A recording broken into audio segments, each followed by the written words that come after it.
Hello, Heather and I are back to talk specifically about distance Reiki today. Heather, for those who may have missed the first interview, please introduce yourself. Tell us about you. Hi, everybody. I work as a holistic healthcare practitioner. I do Reiki, reflexology, and aromatherapy. I was trained in Reiki back in 2005, 2006 to get my level 1, 2, and masters. So it's been a while since I've been doing Reiki, and something I very much enjoy and have kind of added to. I started with Reiki in terms of my holistic practice, and then I've added to that as the years have gone by. Excellent. And you work with humans, and I am a Reiki practitioner with animals. And Right. it so happens my favorite way that I've found, at least so far, of working with Reiki and animals in my case is with distance Reiki. Yeah. I actually prefer it so far. And I was hoping you wouldn't mind telling us. We explained what Reiki is in our last discussion, so those of you who need to catch up, you'll want to see that. But would you tell us about distance Reiki? Yeah, in terms of Reiki in general, it's an energy exchange, and so it doesn't necessarily mean that you have to physically be in contact. Even in a physical session, I do a non-touch method, so I'm not physically touching the person.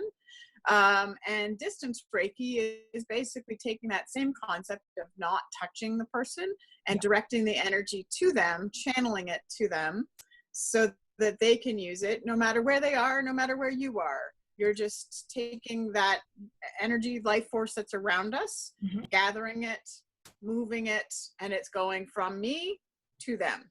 Yes. And again, comparing like we did before, the broadcast signal Yeah, to the exactly. So receiver.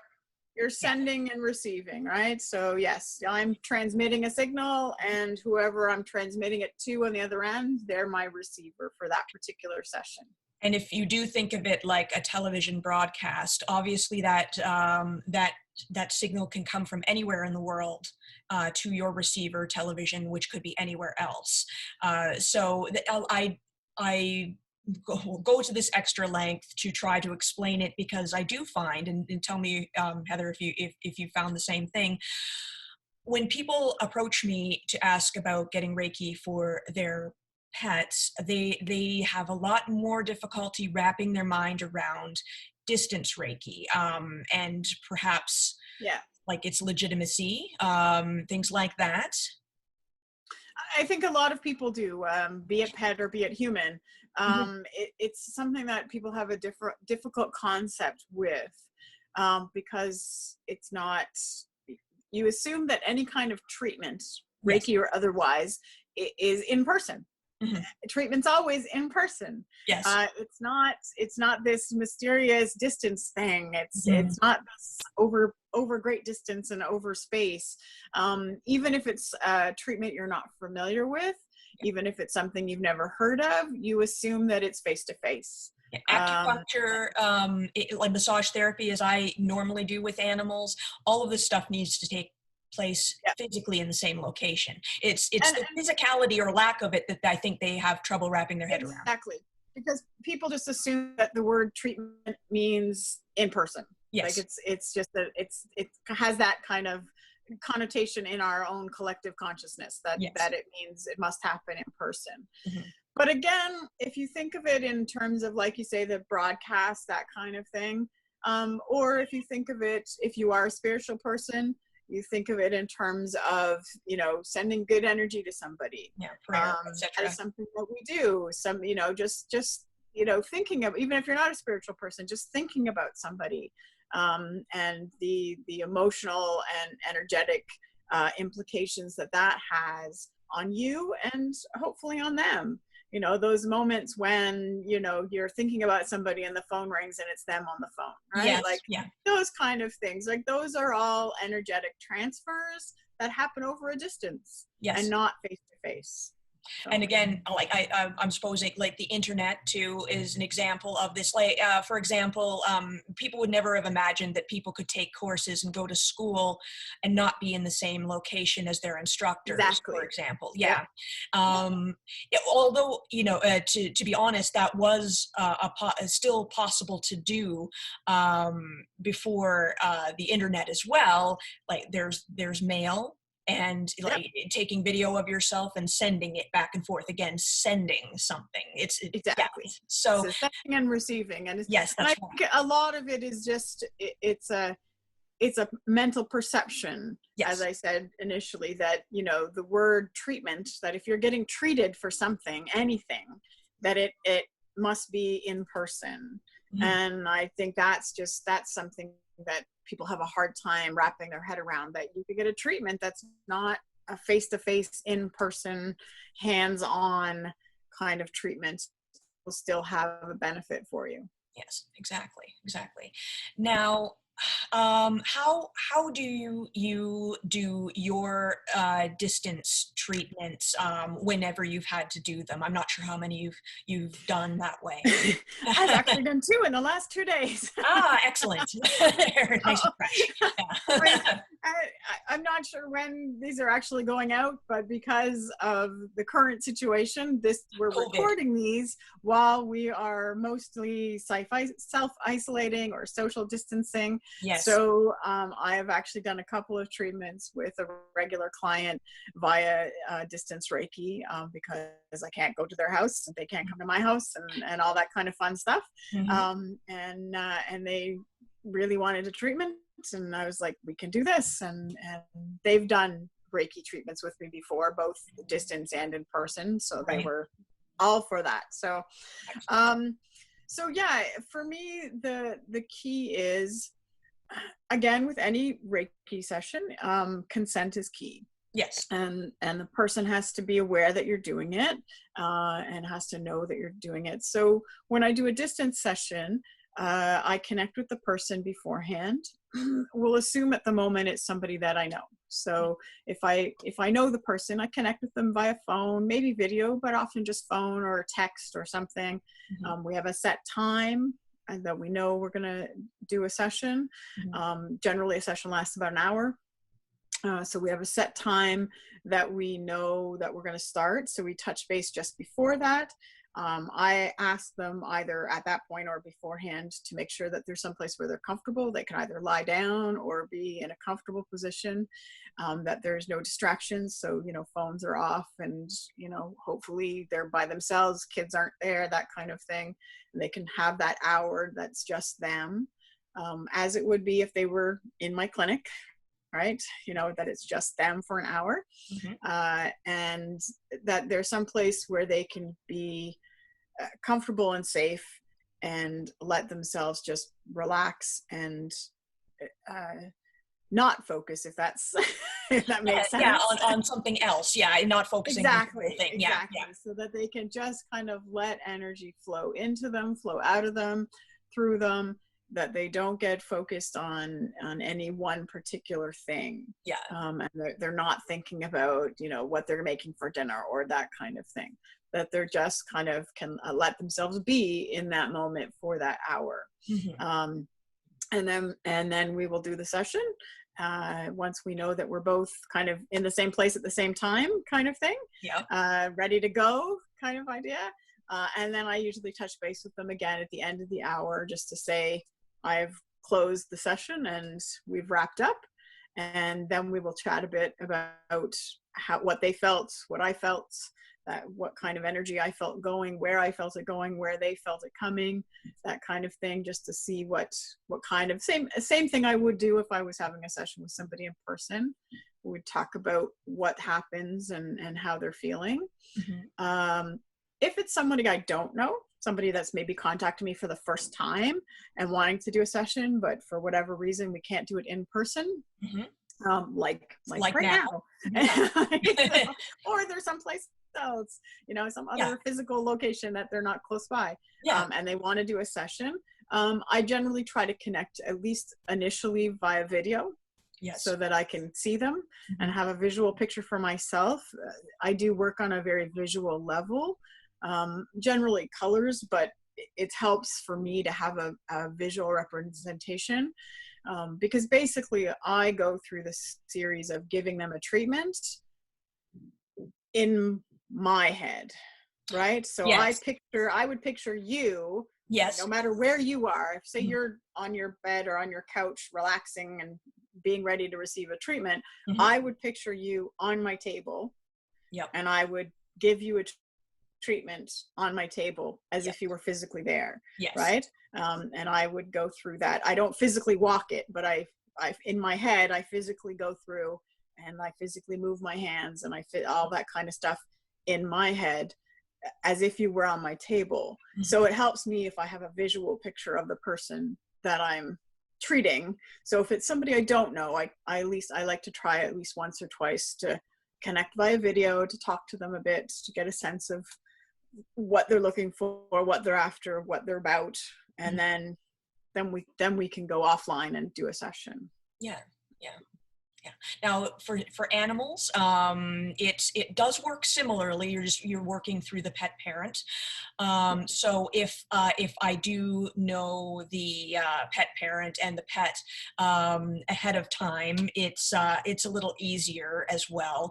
Yeah, I get in touch with them, and or they get in touch with me, and we talk about what they're looking for, and you know, we work out a schedule as far as when to do the Reiki according to two things: what their animal is doing at the time, like what's a good time of day when their animal is relaxed or maybe tending towards a nap, or nothing too busy is going on. They're not out for a walk or something like that yes, with their mom or dad, and also a time when the pet parent uh, is like they may be busy doing something, but they're present with the animal and able to observe right, what's going on. And then at the end of the session, we can immediately talk about what, as you said, what I experienced on my end, right, um, and what they observed in their animal, and and I can follow up with them later as well to see how things continue to be, because sometimes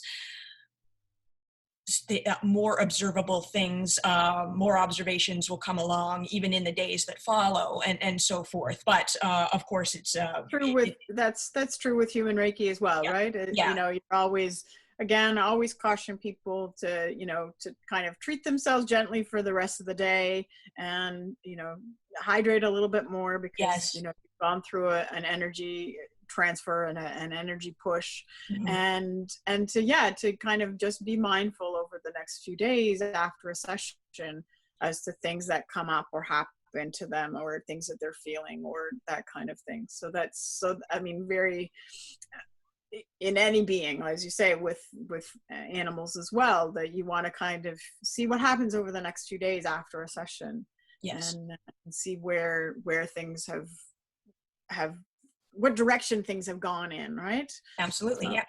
And when I speak with the client prior and afterwards, their human parent, that the it has been via text a lot, but I'm moving more towards, when possible, a quick Zoom or Skype session. Uh, sure, yeah, and especially if I haven't met these the people and or pets before. yeah, And in the case of animals, it's important for them to send me a picture of their pet if yeah, I haven't met the pet. And even if I have, actually, it gives me, like, I just focus on them for a few minutes before I begin. Helps me set the intention and where it's supposed to be going. And as you had mentioned, I do a similar thing, picture them as if they were in front of me wherever I am, because I'm a massage therapist, and for the safety of an animal, they're almost always on the floor. So yes, I'm on the floor.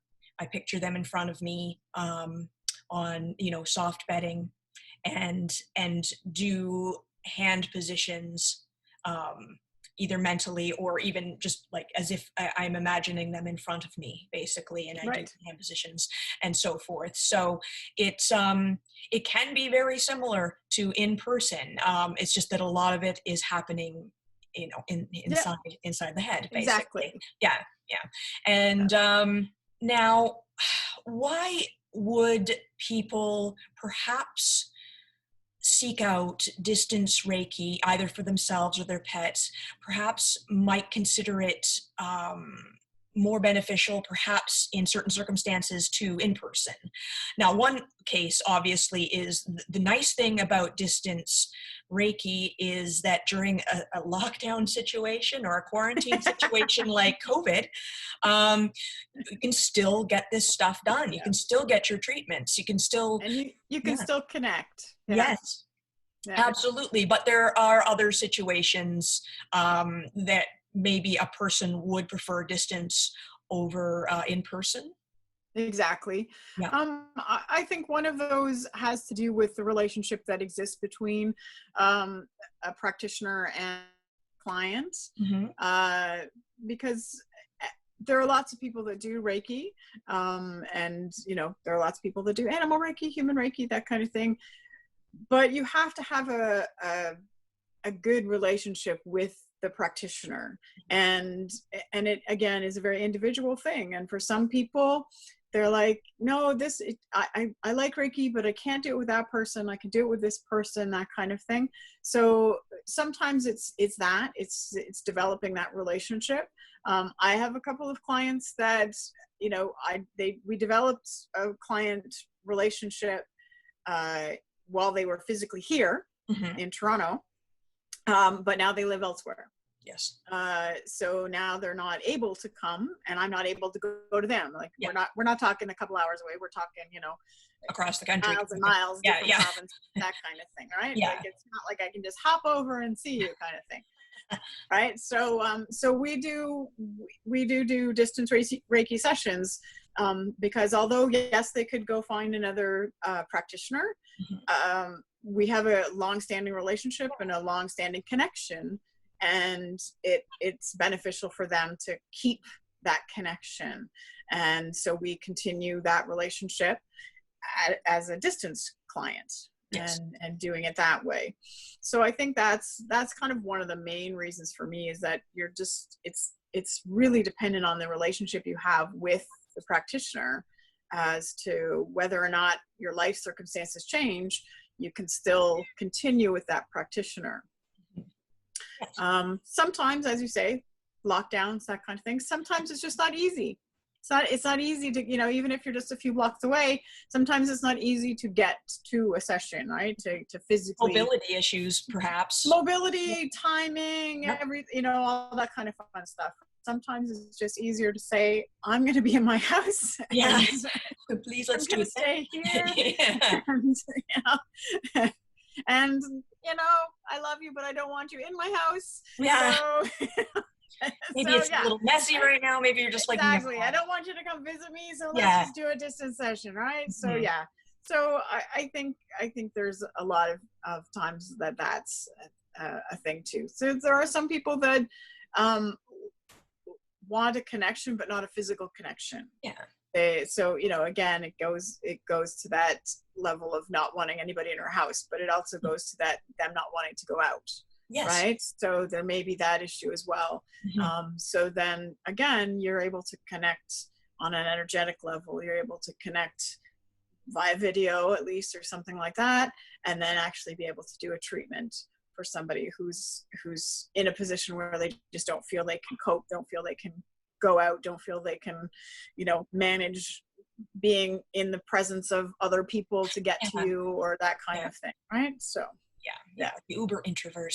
Yeah. Mhm. Now, as a practitioner myself, I find that distance Reiki is especially helpful focus-wise, because then if I'm in person, I'm supposed to be focusing on the animals. Sometimes it's a little, you're getting some energy from the parent, or Yeah. just their physical presence can sort of be distracting to me personally. That would make a lot of sense, actually. That, Yeah. yeah. Yeah. Oh, So in order to focus best on animals, I think this is why I do prefer distance Reiki. It just enables me to be with the animal in a space that is basically in my head. So and and then send without yeah, being. it would allows you to create a space that is Yeah. just the two of you, Yes. right? Yes. And I mean, and same thing for humans to a certain extent. Yeah. I mean, we can do that a little easier as a human being, physically as well as mentally, Yeah. but for an animal, for sure, it's hard to create that space of your own, Hmm. because as you say, there's always another body in the room, in the session, Yeah. with you. Yeah. Unless you're treating your own animal, like it's, Yeah. you're to treat someone else's animal, you've got somebody else there all the time. And yes, I think That's right. that would make perfect sense for me in terms of doing a distance treatment. Yes.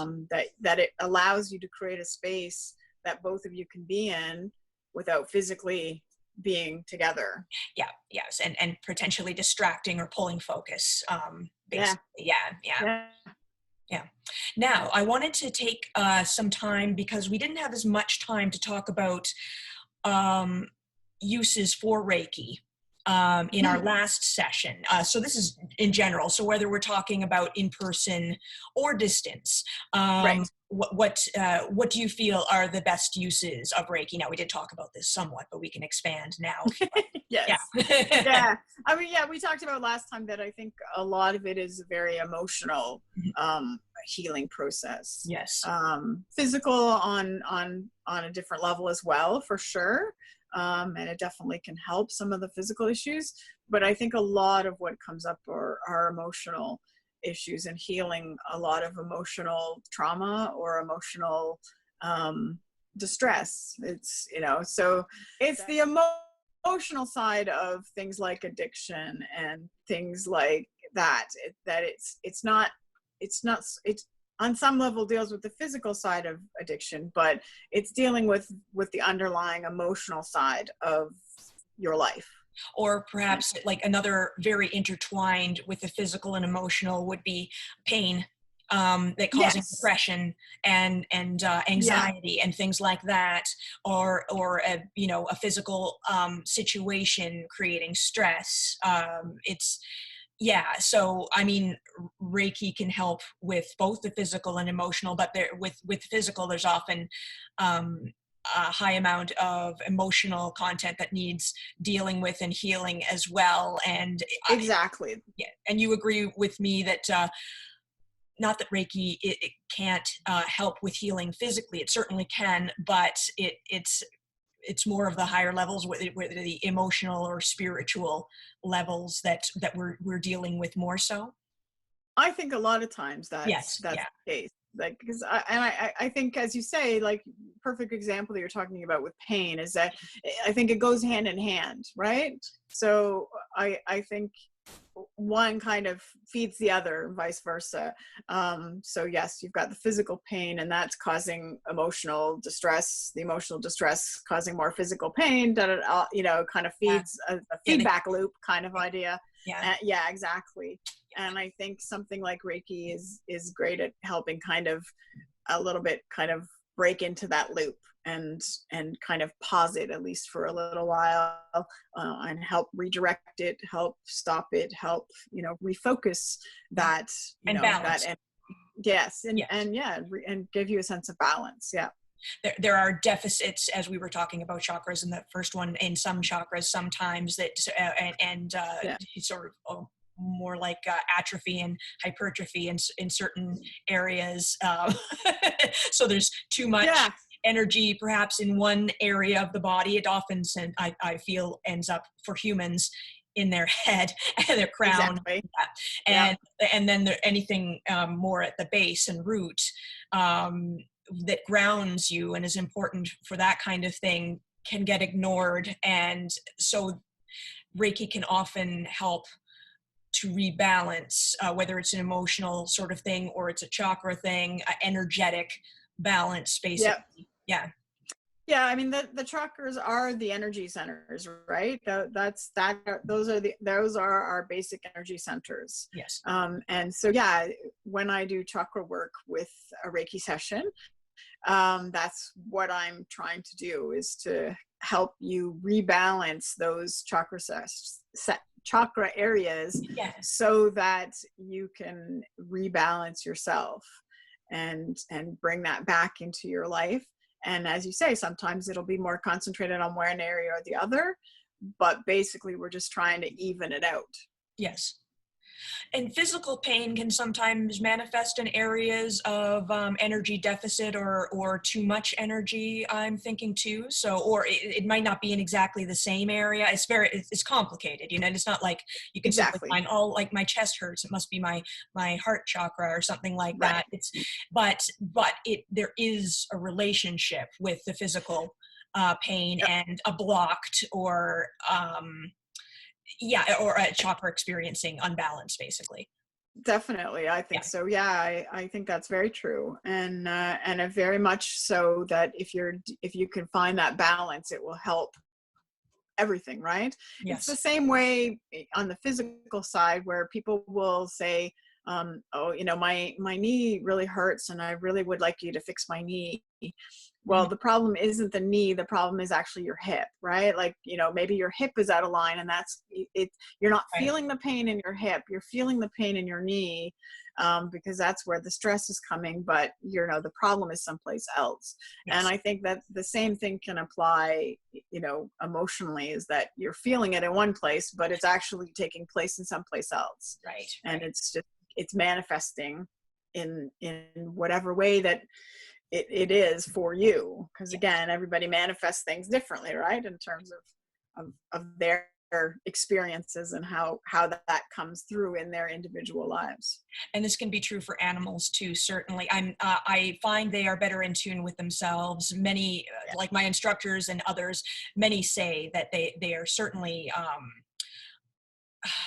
better grounded more Yes. regularly than we are, certainly. And they don't live in their heads the same way, and they are in the moment and so forth. But this doesn't mean that imbalance cannot occur with them too, and Yeah. behavioral issues. Stem from these kinds of things. Emotional issues are behavior after a trauma, whether it's physical or emotional, and so forth. So it's the same for them too. It's just that I Yeah. think we're more likely to be ridiculously unbalanced than an animal would be, but it doesn't mean it doesn't mean that they don't experience troubles and traumas too. Oh, for Certainly, sure. For yeah, sure. And any kind of physical, certainly any kind of physical issue will imbalance the emotional, mental side of you, right? So, and absolutely, yeah. that's, Pain, for you know, example, exactly, gonna right? Any depress kind you. of, Yeah. So there are physical and emotional slash spiritual reasons for seeking out Reiki healing energy and Reiki practitioners for sure. And it's often complicated, and they're often inter interlinked with each other. So yeah, as is yeah. what I'm feeling as we're chatting here. Yes.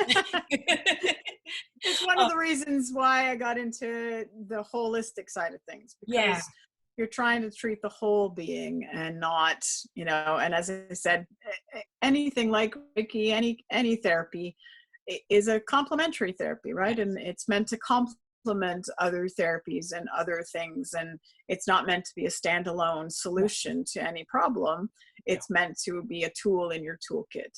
That's right. That's right. And but having said that, also remembering, I just experienced recently with a client.